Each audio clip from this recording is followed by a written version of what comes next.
நமசிவாய வாழ்க. திருவண்ணாமலையாரை போற்றி. ஓம் குருவாழ்க. வணக்கம் இவர்கள் அனைவருக்கும் இந்த சிவடியின் சிவகுருஜி சிவராஜனின் அன்பு கலந்த வணக்கங்கள். நாம் இன்றைக்கி பார்த்திங்கன்னா இந்த வீடியோவில் செவ்வாய் பயிற்சி பார்க்க போகிறோம். ஏன்னா இப்போ செவ்வாய் பகவான் பார்த்திங்கன்னா ஒரு 45 நாளுக்கு பார்த்திங்கன்னா உச்சமாக போகிறார். அதனால் உச்சம் பெறக்கூடிய ராசிகள் எது எது இவ்வளோ சிறப்பாக இருக்க போகுது அப்படிங்கிறத பற்றி நம்ம இந்த வீடியோவில் பார்ப்போம். அந்த வகையில் நம்ம பார்க்கக்கூடிய ராசி பார்த்திங்கன்னா கும்பராசி. இந்த கும்பராசி என்பது செவ்வாய் பயிற்சியானது உச்சமான பலனை தரப்போகுது. ஏன்னா பொதுவாகவே எந்த கிரகம் ஆட்சி உச்சம் பெற்றோம் நல்லா தான் செஞ்சாகணும், அது விதி. அப்போ சாமி இப்போ கும்பராசி செம்ம சனி நடக்குது, நல்லா இருக்குமா, அருமையாக இருக்கும், ஒன்றும் பயப்பட வேண்டிய அவசியம் இல்லை. செம்ம சனினா ஒன்றும் இல்லைங்க, மனதளவில் கொஞ்சம் மன உளத்தில் கொடுக்கும், அவ்வளோதான். அது எல்லா பாக்கியத்தையும் கொடுத்துரும். அதுவும் ஆட்சி பெற்ற சனி உங்களுக்கு நல்ல பலனை தான் செய்யும்.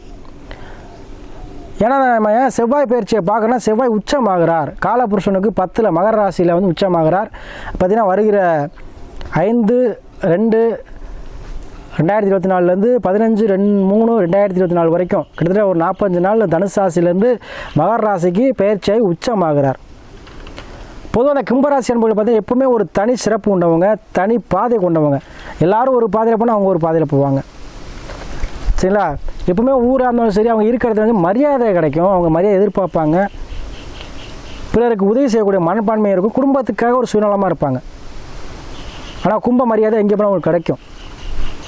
கோவில் சார்ந்த திருப்பணிகள் செய்யறதுக்கு ஆர்வமாக இருப்பாங்க. ஏன்னா அவங்களுடைய ராசி பார்த்திங்கன்னா கும்பம், கலசம். அப்போ கலசத்துக்கு எங்கே போனாலும் மதிப்பு உண்டு. அத்தகைய கும்பராசி நண்பர்களுக்கு இப்போ வருகிற அந்த செவ்வாய் பயிற்சியானது 45 நாள் வந்து உச்சமான பலன் தரப்போகுது. ஏன் சாமி செவ்வாய் பயிற்சி போடுறோம் அப்படின்னா, செவ்வாய் தான் வெற்றி அப்படிங்கிற சொல்லுக்கு கிரகம் பார்த்தீங்கன்னா செவ்வாய். தன்னம்பிக்கை, தைரியம், வீரியம் எல்லாம் செவ்வாய். தம்பி உடையான் படைக்கு அஞ்சான்னு சொல்லுவாங்க. அப்போ தம்பி உடையாங்கிறது யார்? தம்பிங்கிறது செவ்வாய். அப்போ செவ்வாய் உச்சமாகும்போது உங்களுக்கு தம்பி உடைய படைக்கஞ்சாகும் போது செவ்வாய் உச்சம் உங்கள் உடல்நலம் அதிக ஆரோக்கியம் மேம்படும். அப்போ கும்பராசி நம்ம யாராக இருந்தாலும் சரி, உடல்நிலை பாதிச்சிருந்தாலும் சரி, அவங்களுக்கு ஆரோக்கியம் முதல்ல மேம்படுங்க. ஏன்னா ரத்தத்துக்கு சொந்தக்காரன், சிவப்பு நிறத்துக்கு சொந்தக்காரன், நான் போடுற உடைக்கு சொந்தக்காரனே வந்து சிகப்பு தான். இப்போ அதனால தான் எல்லோரும் சிகப்பு வந்து அம்மன், ஒருத்தருக்கு அம்மன் அருள் வேணும்னா சிவப்போட அணிஞ்சு தான் அம்மனை வழிபடுவாங்க. ஏன்னா சக்தி ரூபம் அம்மன். அப்போ அந்த அம்மனுக்கு உரிய நிறம் இது செவ்வாய். அப்போ அந்த அதுக்குள்ள கிரகம் செவ்வாய். அம்மனுக்கு தனி கிரகம் அது வேறு, இருந்தாலும் நிறத்தில் செவ்வாய் தான். அப்போ சக்தியின் சொரூபம் தான் செவ்வாய். அப்போ செவ்வாய்க்கு தான் இந்த செவ்வாய் தான் சிகப்பு நிறம், சரிங்களா? அப்போ அந்த அத்தைய செவ்வாய்க்காரன் தான் உடலில் வந்து ரத்தத்துக்கு சொந்தக்காரன். அப்போ ஒருத்தருக்கு ஹீமோகுளோபின் கம்மியாக இருக்குன்னா செவ்வாய் வீக்காக இருக்குன்னு அர்த்தம். ஒருத்தருக்கு அதிகமாக பிளட் டொனேட் பண்ணுறாருன்னா செவ்வாய் உச்சமாக இருக்குன்னு அர்த்தம். ஒருத்தர் போலீஸ் வேலை பார்க்குறாரா, செவ்வாய் உச்சம் நல்லா இருக்குன்னு அர்த்தம். மிலிட்ரி வேலை பார்க்குறாரா, உச்சமாக இருக்குன்னு அர்த்தம். சில பேர் பார்த்தீங்கன்னா கலெக்டரு, ஐஏஎஸ், ஐபிஎஸ் உதவிப்பதிகளாக இருப்பாங்க. அப்போ சூரியன் கூட சேர்க்கை இருக்கும். செவ்வாய் பலமாக இருந்து சூரியன் சேர்க்கை. மாதிரி கிரக சேர்க்கையை பொறுத்து அவங்களுடைய தொழில் மாறுபடும், உத்தியோகம் மாறுபடும். ஆனால் ஒருத்தர் காக்கி ட்ரெஸ் போட்டு ஒரு வேலை பார்க்கணும் அப்படின்னா செவ்வாய் நல்லா இருக்கணும். அதேபோல் மருத்துவத்துறையில் பார்த்தீங்கன்னா அறுவை சிகிச்சை மருத்துவராக இருப்பாங்க, சிறந்த நிபுணராக இருப்பாங்க, அறுவை சிகிச்சையில் பல் டாக்டராக இருப்பாங்க. சில பேர் கனரக இயந்திரங்கள் இயக்குவாங்க, ஜேசிபி, லாரி, டிராக்டரு, இந்த மாதிரி விஷயமெல்லாம் செவ்வாய் பகவான் தான். ஒரு விவசாய பூமி இருந்தாலும் செவ்வாய் பகவான் தான். சனி ப்ளஸ் செவ்வாய் அது வேறு, சரிங்களா? ஆனால் செவ்வாயுடைய காரத்தத்துவம் தான் இங்கே செயல்படும். அதனால தான் வெற்றிங்கிற குறிக்கூடிய கிரகத்தினால தான் நம்ம செவ்வாயை வந்து நம்ம பயிற்சி முக்கியமாக எடுத்துக்கிறோம், சரிங்களா? அத்தை இந்த கும்பராசி பார்த்தீங்கன்னா இப்போ வந்து செம்மச்சனியாக போயிட்டுருக்கு. செம்மச்சனியாக பயப்பட வேண்டாம், ஆட்சி போட்டு சனி நல்லா தான் செய்யும். மனதை மட்டும் என்ன பண்ணணும், பக்குவப்படுத்திக்கணும். எந்த விஷயம் நடந்தால் நல்லது தான் நடக்குது அப்படிங்கிற சிந்தனை கொண்டு வந்தீங்கன்னா செம்ம சனி உங்களை பாதிக்காது, மற்ற எந்த விஷயத்தையும் பாதிக்காதுங்க, சரிங்களா? அதுவும் உங்களுடைய ஜாதகத்தில் சனி நல்ல இல்லாமல் வந்தால் மட்டும் தான் அதையும் செய்யும். நல்ல 3-6 போனதுன்னா உங்களுக்கு எதுவும் பாதிக்காது, பயப்பட வேண்டாம். அதே போல் உங்களுடைய 3ஆம் பாவத்துக்கும் என்ன பண்ணுறார், 10ஆம் பாவத்து சொல்லக்கூடிய செவ்வாய் பகவான் உங்களுடைய ராசிக்கு 12ல் உச்சமாகிறார். கூட யார் இருக்கா, அவங்களுடைய 7ஆம் அதிபதி இருக்கார். அதுபோல் உங்களுடைய 5ஆம் அதிபதி சொல்லக்கூடிய புதன் பகவானும் 8ஆம் சொல்லக்கூடிய புதன் பகவானும் சேர்க்கையோடு சேர்ந்து நம்ம அவங்களுடைய 12ஆம் பாவத்தில் இருக்கார். அப்போ இல்லத்தில் சுப நிகழ்ச்சி நடைபெறும். இல்லத்தில் என்ன பண்ணுவீங்க, திருமணம் சார்ந்த விஷயங்கள் யாரெல்லாம் தடை தாமதமாக இருக்கும் அவங்களால திருமணம் சார்ந்த விஷயங்கள் நடக்கும். அதுபோல் லவ் மேரேஜ் அதிகமாக நடக்கும், சரிங்களா? யாரெல்லாம் லவ் மேரேஜ் பண்ண ஆசையாக அவங்களாம் லவ் மேரேஜ் நடக்கும். லவ் பண்ணுறீங்கன்னா சக்ஸஸ் ஆகும். அதே போல் எதிர்பாராத அதிர்ஷ்டம் கிடைக்கும் மனைவி மூலமாக. அதே போல் ஒரு இடம் போக்குவரத்து வாங்கக்கூடிய சூழல் ஏற்படும். பணம் காசு என்ன பண்ணுவீங்க, ஒரு இடத்துலையோ இல்லை வீட்லேயோ ஒரு முதலீடாக போடுவீங்க. ஒரு இடத்த வாங்கக்கூடிய சூழ்நிலை உருவாக்கி கொடுக்கும். இல்லை வீட்டோட வாங்குவீங்க, இல்லை இடத்த மட்டும் வாங்குவீங்க. இல்லைனா இடத்துல ஒரு ஃப்ளாட்டை போட்டு விற்பீங்க. இந்த மாதிரி இடம் சார்ந்த விஷயங்களில், மண்மனை சார்ந்த விஷயங்களை உங்களுக்கு யோகத்தை கொடுக்கும். சரியா?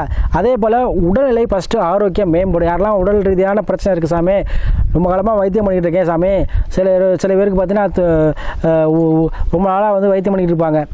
சரிங்களா? அவங்களாம் வந்து எப்போ வீட்டுக்கு வருவாங்க, ஹாஸ்பிட்டல் இருக்காங்க சாமினா அவங்களும் வீட்டுக்கு வந்துடுவாங்க. ஏன்னா செவ்வாய் தான் உடல்காரன். கண்டிப்பாக உடல்நிலை வந்து தேகத்தில் பலமாகும். கண்டிப்பாக உடல் ஆரோக்கியத்தில் மேம்படும். அதேபோல் 11 சுக்கிரன் இருக்கார். பண விஷயத்தில் இருந்த பிரச்சனை தீரும். பணம் சேமிக்கக்கூடிய தன்மையை உருவாக்கி கொடுக்கும். யாருக்கெல்லாம் உத்தியோக சாமியான உத்தியோக சார்ந்த விஷயத்தில் உங்களுக்கு இருந்த தடை தாமத்தை நீக்கி கொடுப்பாரு. அதே போல் யாரெல்லாம் இன்டர்வியூ அட்டன் பண்ண சாமி, ஒரு போட்டி எக்ஸாம், காம்படி எக்ஸாம் எழுதலாமான்னா கண்டிப்பாக நீங்கள் எழுதலாம். அதில் சக்ஸஸ் கொடுக்கும். ஏன்னா யூனிஃபார்ம் போட்ட வேலை பார்க்குறதுக்கு கண்டிப்பாக செவ்வாயோட அனுக்கிரகம் வேணும். உச்சமட்டுகளை கண்டிப்பாக எக்ஸாம் எழுதுங்க.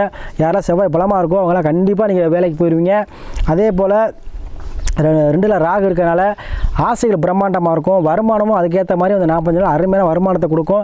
இடம் விட்டு இடம் போகக்கூடிய சூழலை உருவாக்கி கொடுக்கும். கண்டிப்பாக உத்தியோகத்துக்காகவோ தொழிலுக்காகவோ இருக்க இடத்த விட்டு கொஞ்சம் போய் வேலை பார்க்கக்கூடிய 10 கிலோமீட்டர் 5 கிலோமீட்டர் அது மாதிரி போகக்கூடிய வேலை தன்மையை உங்களுக்கு கொடுத்துறோம். சரிங்களா? அதுபோல் 3ல் குரு இருக்கிறார்.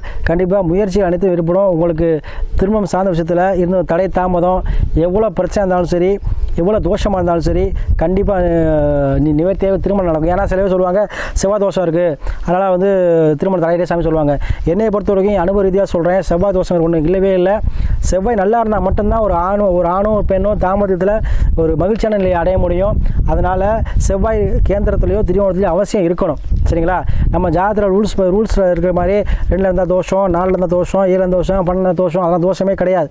எந்த கிரகத்துக்குமே வலுவிழந்து இருந்தாலும் சரி, நீசமாக இருந்தாலும் சரி, வக்கரமாக இருந்தாலும் சரி, அது தோஷம் தான். அது செவ்வாய்க்கு மட்டும் கிடையாது. அதனால் கண்டிப்பாக செவ்வாய் தோஷங்கள் ஒன்று நினைவேல பரிகாரம் தனியாக கிடையாது. எல்லா கிரகங்களையும் போலவே தான் செவ்வாயும். அதனால் செவ்வாய் தோஷம் கண்டிப்பாக இல்லை. சரிங்களா? உண்மையாக நீசமானால் தான் உண்மையான தோஷம். அது ஆணாக இருந்தாலும் சரி, பெண்ணாக இருந்தாலும் சரி, எந்த கிரகத்துக்கும் பிறந்தோம். அதனால் யாராக இருந்தாலும் சரி, எத்தகைய தோஷமாக இருந்தாலும் சரி, இந்த காலகட்டம் செவ்வாய் உச்சமாகும் பொழுது உங்களுக்கு கண்டிப்பாக வந்து திருமணம் சார்ந்த விஷயம் நடக்குங்க. குழந்தைக்கு பாக்கியமும் கண்டிப்பாக கிடைக்கும் இல்லாதவங்களுக்கு. அதே போல் மறுமணம் சார்ந்த விஷயம் கண்டிப்பாக அதிகமாக நடக்கும். அதே போல் யாரெல்லாம் பிரிஞ்சிருக்கோம் சாமி, குடும்பத்தில் ஒரு பிரச்சனை நடந்துருக்கான பிரிஞ்சிருக்கோம் சொல்லக்கூடிய யாராக இருந்தாலும் பிரிவினை ஒன்று சேர்ந்துருவீங்க. அதே போல் காலபுருஷன் 10ல் வந்து உச்சமாகிறார். கண்டிப்பாக தொழில் இந்த தொழில் பிரச்சனை தீர்ந்துருங்க. யாராவது ரியல் எஸ்டேட் பண்ணுறீங்களோ அவங்களுக்கு அருமையான காலகட்டம். அதிகமான கன்சியூமர், அதிகமான இடம் விற்கும். ஒரு விற்க முடியாத இடம் கூட இந்த காலத்தில் விற்றுருங்க.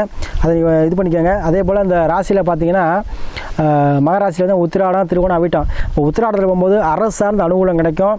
தந்தை வழி சார்ந்து அனுகூலம் கிடைக்கும். அதே போல் பூரிய சொத்துக்கள் மூலம் அனுகூலம் கிடைக்கும். அதுபோல் திருவோணம் உடல்நிலை சார்ந்த பிரச்சனைகள் தீரும். குடும்பத்தில் உள்ள பிரச்சனை தீரும். தாயோட கருத்துக்கள் வழங்கும். உறவுகள் சேர்க்கை ஏற்படும். அதே போல் அவிட்டத்தில் போகும்போது மண்மனை சார்ந்த யோகங்கள் கண்டிப்பாக உண்டு. கண்டிப்பாக அதை பயன்படுத்திங்க. அதே போல் நிறைய பேர் குடும்ப ஜாதகம் அனுப்புறீங்க மகராசி என்பர்களே. ரொம்ப தொடர்ந்து ஆதரவு வச்சு உங்களுக்கு மகராசி அனைவருக்கும் ரொம்ப மிக்க நன்றி. அதே போல் எந்த ஒரு முடிவு எடுக்கும்போதும் ஜோதிடரை கன்சல்ட் பண்ணி எடுங்க. ஏன்னா சில நம்ம ஜாதகம் பார்க்கும்போது சொல்கிறீங்க, இந்த மாதிரி சொல்லி தான் சாமி நான் சரியானது அப்படின்னு நிறைய சொல்கிறீங்க. அதுக்காக சொல்கிறேன், எந்த முடிவுமே ஒரு வழிகாட்டியோட ஆலோசனை செய்யுங்க. அப்போ தான் உங்களுக்கு சக்ஸஸ் ஆகும். அது பின்னாடி யோசிச்சு ஒன்றும் பண்ண முடியாது. அதனால் நீங்கள் அந்த எடுக்கக்கூடிய முடிவு எதாவது புதிதாக தொடங்கும்போதும் சரி, எதுவும் புதிதாக செய்யும்போதும் சரி, ஆலோசனைப்பட்டு செய்யுங்க. உங்கள் வழியை தேர்ந்தெடுத்துங்க, சரியாக பார்த்து தேர்ந்தெடுத்துங்க. இல்லை சக்ஸஸ் ஆகுங்க. அந்த சக்ஸஸ் ஆகக்கூடிய காலகட்டம் தான் இந்த 45 நாள். அனைத்து விஷயமே நீங்கள் வந்து சக்ஸஸ் ஆக போது நம்பிக்கையோடு செயல்படுங்க.